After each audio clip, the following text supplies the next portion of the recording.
With it being a crucial few weeks before the regular season begins, fantasy football draft time is now. And I'm Justin Fensterman with more ADP TV. Guys I like at their current average draft position, and guys I really don't like at all, and I'm going to tell you not to draft at their current ADP. Let's get right down to the info. These two ADP values I like so much, they're shining so brightly off of Fantasy Alarm's ADP page. Excuse me, I need some coverage myself because it's just shining so brightly, let I'm saying, when it comes to Phillip Rivers. Phillip Rivers at 132 right now. We're talking 11th and 12th round value for this guy. A dollar value quarterback that you could get at the end of your fantasy football drafts. Phillip Rivers at this point still has another weapon in his arsenal with Hunter Henry being back in the mix. No Melvin Gordon. So what? He's got two running backs that have already shown that they can produce in Eckler and Justin Jackson. Has other receivers as well. Mike Williams, Keenan Allen.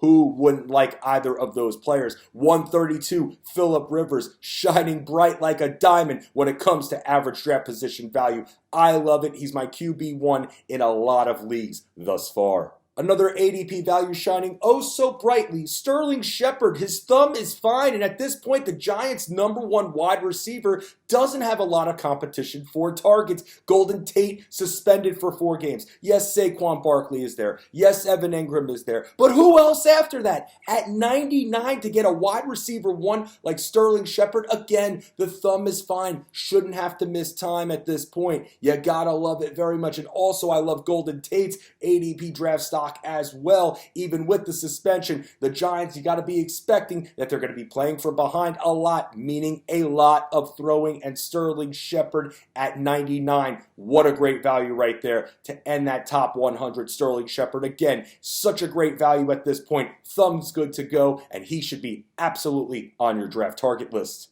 All right, let's get serious. Let's take off the sunglasses for a second and talk about Amari Cooper.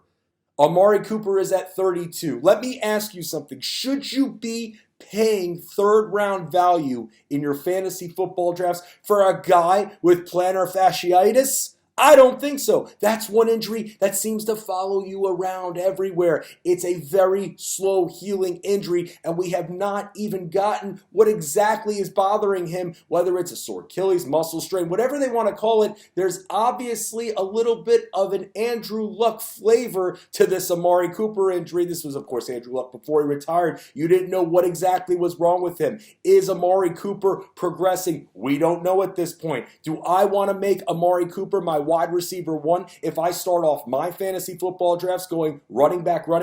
I don't think so. We say, nah, probably with a not ideal situation. Plantar fasciitis, I am not a doctor, but in sports and all the coverage that I've done, that injury just stays with you, doesn't go away easily. Very slow healing process coming from Amari Cooper. Don't know what to expect with his week 1 status. We have to wait and see. But at 32, my wide receiver 1, I'll take the hard pass. Another player whose ADP I don't like still, AJ Green. 49. Really don't like 4th or 5th round for a guy who I don't know when I'm going to see take the field. Yes, we expect him to miss time in the regular season, but how many weeks at this point? It's been weeks since the injury occurred, and we really don't have an update yet on AJ Green. Plus the fact with the offensive line issues we're expecting the Bengals to face, Andy Dalton's going to be running a lot. It's going to be very hard for him to target his receivers.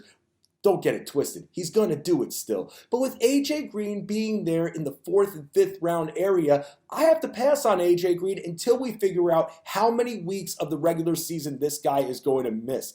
Last year was not pretty with AJ Green's injuries. So with that, how do you trust him as your wide receiver 2 at this point? If I had more of a timetable with AJ Green at this point in draft season, I'd be more open to drafting him. If he drops another round or 2, okay, then we're looking at territory where you're not risking as much. But 4th, 5th round at this point, at 49, I am passing on AJ Green until I get more information on when we will see this guy in the regular season.